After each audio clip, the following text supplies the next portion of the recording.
Imagine waking up, looking toward the White House East Wing, and seeing nothing. Not renovations, not scaffolding. I mean a full-on, oops, where'd the building go? Situation. Yep, crews wiped out the entire East Wing in just 4 days. That's not construction speed. That's Minecraft creative mode with caffeine. And what's going up in its place? A 90,000 square foot, 3-story mega ballroom so large it makes Versailles look like the lobby of a dentist's office. Welcome to Factellum Files, where we take big facts, blast them with rocket fuel, and serve them with sarcasm on the side. Let's roll. If you've ever tried assembling furniture and feared the consequences, imagine doing it under the West Wing.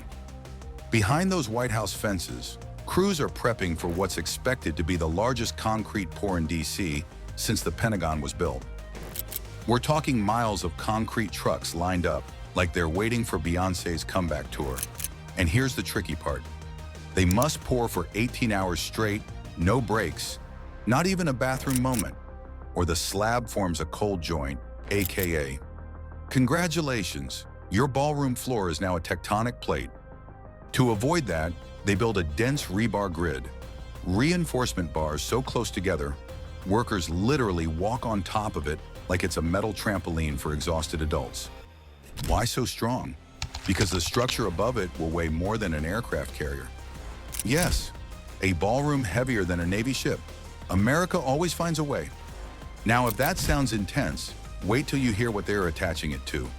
The historical equivalent of Grandma's porcelain collection. Those recent demolition photos, they show the original stone foundations from 1792. The ones George Washington approved himself. These stones have survived British troops torching the place, a civil war, and 2 centuries of US politics, which is honestly the toughest stress test known to man. Crews now have to connect millions of pounds of new structure to these ancient blocks without cracking anything. So what do? They dig under the existing foundation and pour new high-strength concrete beneath it, essentially installing a titanium sci-fi backbone into a 225-year-old building. Margin for error, somewhere between none and absolutely none. Every trench being dug out there has a purpose. Electrical in one, plumbing in another, data cables over here, and the mysterious secured communications trench no one officially wants to talk about. This ballroom isn't only for state dinners. In a crisis, it's designed to flip into a command center with hardened communication lines that can survive an electromagnetic pulse.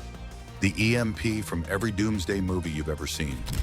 The concrete is mixed with steel fibers, making it blast resistant, and it must stay between 64 to 68 degrees Fahrenheit from plant to pour.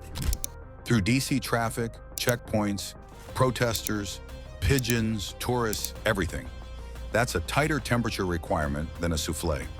CBS News reports, President Trump has added a new architect, Shalom Baranas Associates, a major DC firm known for shaping the Capitol's skyline. The current architect, James McCrary, isn't fired. He's now a consultant. Sources say the two clashed over things like size and how well the ballroom matches the original White House, which is basically architect speak for, please stop making it look like a luxury resort. The White House says they brought in Shalom Baranas because the project is entering a new phase that needs new expertise. Meanwhile, some lawmakers, like Senator Richard Blumenthal, introduced a bill literally called the No Palaces Act. Yes, that's the real name. The act demands extra review before any future president can knock down historic White House sections. Politics. It's like a group project where nobody trusts anyone with the scissors. Come spring 2026, steel beams will rise higher than the White House itself. Each beam has a number and installation sequence. Think IKEA, but if you mess up, you don't return it. The entire building face plants. The main ballroom requires a 200-foot column-free span, which means mega trusses so big they get police escorts across multiple states. When those go in, the word roof stops being architecture and becomes mythology. By summer 2026, workers begin installing 30-foot tall, 5-inch thick, bullet-resistant glass panels. Each one weighs about 3,000 pounds. The cost of a college degree without the debt forgiveness. 3 different factories are producing this glass because no single facility can handle the order. These panels face the south lawn where Marine One lands, blasting hurricane-force winds downward. The glass has to survive that every single day. So yes, the ballroom windows are stronger than most apartment buildings. When the interior work begins in early 2027, 30,000 square feet of floor heating coils go in first. Marble from the same quarry Michelangelo used is carved into a multi-million-dollar custom puzzle. Coffered ceilings get dressed in 23-karat gold leaf. Chandeliers from a Czech workshop weigh 12,000 pounds each.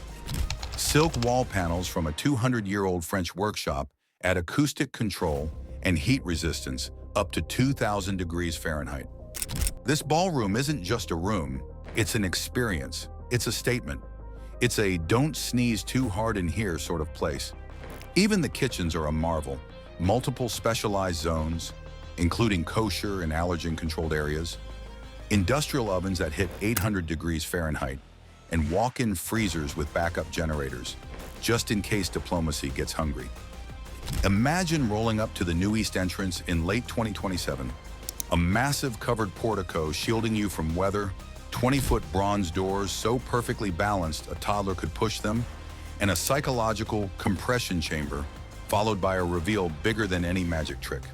Then the doors open, and boom! A 35-foot ceiling, gold, crystal, marble, 3 chandeliers brighter than your phone screen at 3 a.m.